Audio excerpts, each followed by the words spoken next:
Pulsar Audio has launched a new spring reverb. Now, I always thought that springs were like a lesser kind of reverbs, and boy, I was wrong. This is Pulsar Primavera, or how I like to call it, Pulsar Primavera. It's an analog model spring reverb. It doesn't use this convolution, which means it's purely algorithmic. So they are emulating the circuits and artifacts that spring reverbs have. Now, in reality, it's not just one spring reverb, it's actually 6. And you can select the type of reverbs with these buttons. We have Twang, HR12, SR202, Tubby, RE201, and GBS.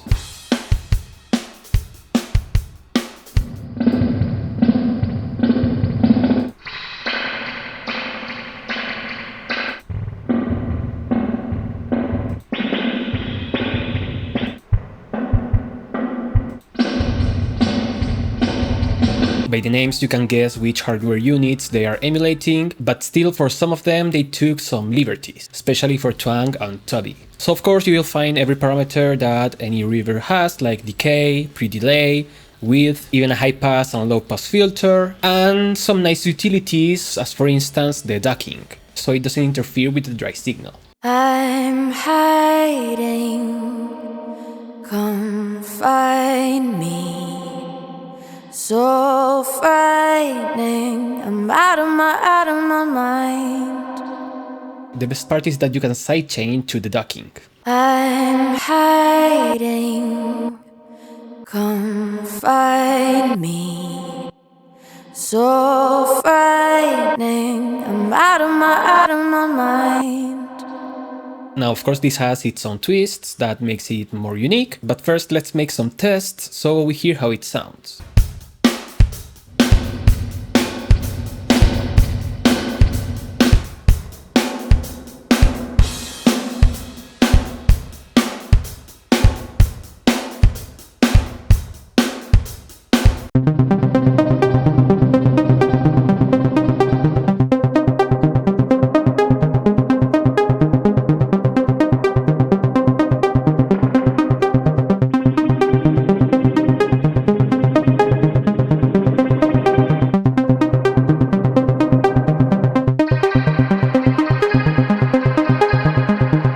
I find it sound pretty good and even physical, if I may use that word. Also, each of the 6 types has its own character and the differences are noticeable. And in the user interface, you can see that they go from the most lo-fi to the most hi-fi. No wonder why Twang is mono. But still, don't look at them just as different types of reverb quality, because sometimes even the lo-fi options are going to give you some really nice and lush sounds. So I like what I'm hearing, and it has even more parameters for further sound manipulation. One is the tension, which is going to add tension or looseness to the springs, and it's something that you can quite hear.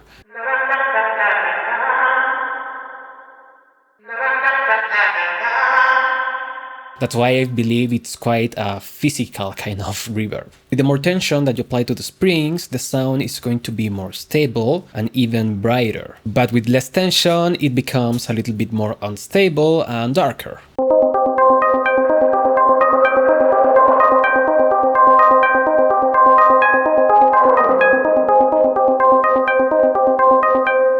The other interesting parameter is excitation. This is also going to change the sound, making it a bit richer or whatnot, but also quite literally how sensitive the springs are to react to the sound. So when we go up with the excitation, the springs tend to wobble a little bit, and that will produce some artifacts that are natural for this kind of behavior. So of course be careful with that, especially if you use it for mixing, but it can be a really nice effect.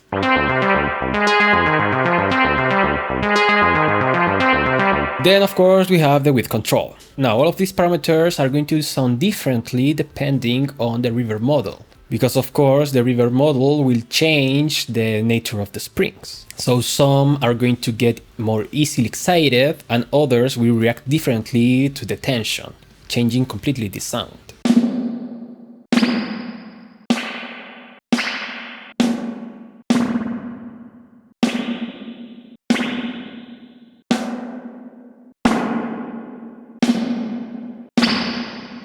Now, one special characteristic of spring reverbs is that they also can have really nice saturation. That's why we have this red drive knob. You can even use only the saturation by going to this other knob and choosing only the pre. Not only that, the saturation circuit can be chosen to be tubes or germanium. So it's also nice as a saturation unit.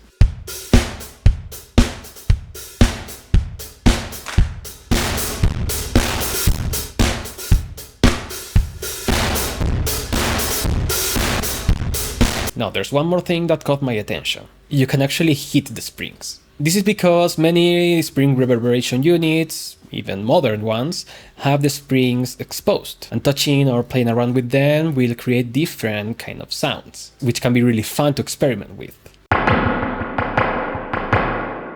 The closer to the center, the harder the hit will be. And of course, depending on the tension, the decay, and the excitation, the result will be different. Not only that, the hit is also going to sound differently depending on the reverb unit that you chose.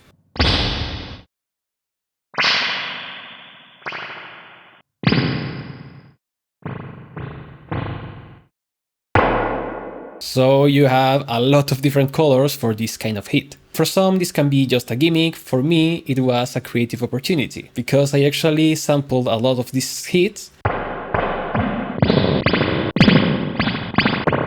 and made a drum kit out of that. So I wanted to experiment with very processed kind of sounds and also with more natural ones. I took advantage of the different sounds you can get, because sometimes you can have really hard hitting low end or something more lush without low end. So I used those hits and processed it a lot to make this kick.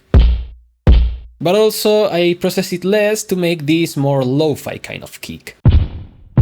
I also made a couple of snares. And all of this is thanks to parallel EQs, compressors, saturation, and of course also transient shapers. I don't know, it was really fun to do, so let's hear a bit.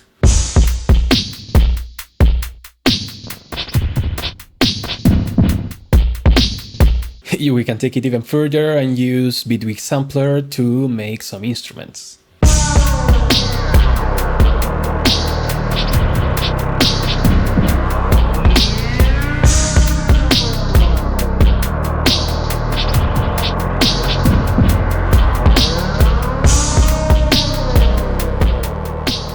So that's Pulsar Primavera. Let me know what you think about this new plugin in the comments down below. I personally think that Pulsar makes a lot of great plugins, but still, of course, I want to hear your opinion. If you want to buy this plugin, consider using my affiliate link down in the description, and I will see you next time. Thank you so much for watching, and bye bye.